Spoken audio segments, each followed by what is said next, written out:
네, 더함 공동체교회 매일 5분 묵상. 오늘은 잠언 10장 31절에서 32절입니다. 제가 읽겠습니다. 의인의 입은 지혜를 내어도 패역한 혀는 배임을 당할 것이니라. 의인의 입술은 기쁘게 할 것을 알거늘 악인의 입은 패역을 말하느니라. 아멘. 성경에서 의에 대해서 이야기를 할 때요, 빠지지 않고 등장하는 게 바로 말, 입, 입술과 같이 표현에 대한 것들입니다. 이건 바울도 말에 대한 중요성을 굉장히 많이 강조를 했고요. 야고보서에도 한 장을 할애해서 총 5장인데도 한 장 전체를 할애해서 공동체에서 말이 주는 중요성에 대해서 이야기를 하죠. 이 말에 담는 내용들을 행동으로 볼 것이냐, 마음으로 볼 것이냐 하는 구분점이 있어요. 그러니까 예를 들어서 무슨 이야기냐면 우리가 칭의라는 게 있고 성화라는 개념이 있어요. 칭의는 믿음을 표현하는 말이고요. 성화는 행위를 표현하는 말이에요. 그래서 칭의는 의로움이 마음에만 있는 개념이에요. 그러니까 믿음, 마음으로 믿는 것만 갖고 있는 상태의 개념이고요.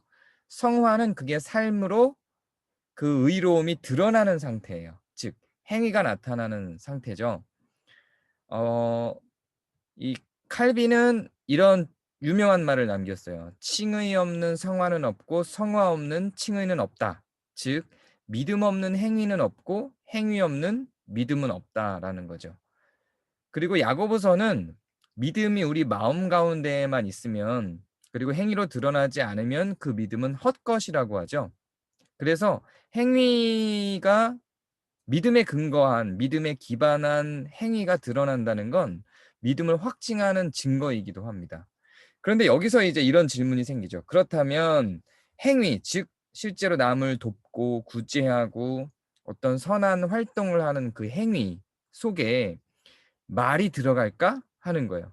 말은 믿음의 영역, 즉 마음의 영역일까, 행위의 영역, 성화의 영역일까 하는 고민이 생기죠. 어디에 들어갈까요? 성경 여러 군데에서 이야기하는 바들을 추론해 보면 말은 행위의 영역입니다. 그리고 믿음의 결과물로 표현되기도 하죠. 그러니까 믿음과 행위의 어떤 연결고리를 하는 것이라고 생각을 하는 것이 적절할 것 같아요. 어느 정도는 믿음의 고백으로서, 고백의 측면에서 믿음에도 걸쳐 있으면서 행위로도 분류가 됩니다. 그러니까 말은 그만큼 중요한 거예요. 이 마음과 행위, 믿음과 행위를 연결시켜주는 요소이면서 또 행위의 요소이기도 합니다. 의를 담고 있다는 의미예요. 말은 이렇게 해도 내 마음은 착해. 저 사람이 말은 저렇게 나쁘게 해도 마음은 착한 사람이야. 이런 것들을 성경적인 개념에서는 아니라고 이야기를 하는 거죠. 성경적인 입장에서는 그런 것들은 거짓이라고 보는 겁니다. 마음은 말로 담기게 돼 있죠.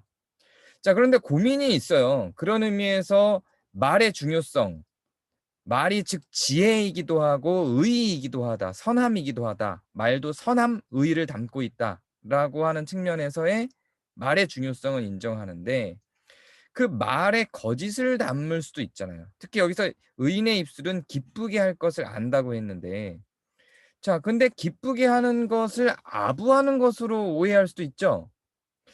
아부하는 게 꼭 좋은 것만은 아닌 것 같은데라고 하는 문화가 한국에 있어요.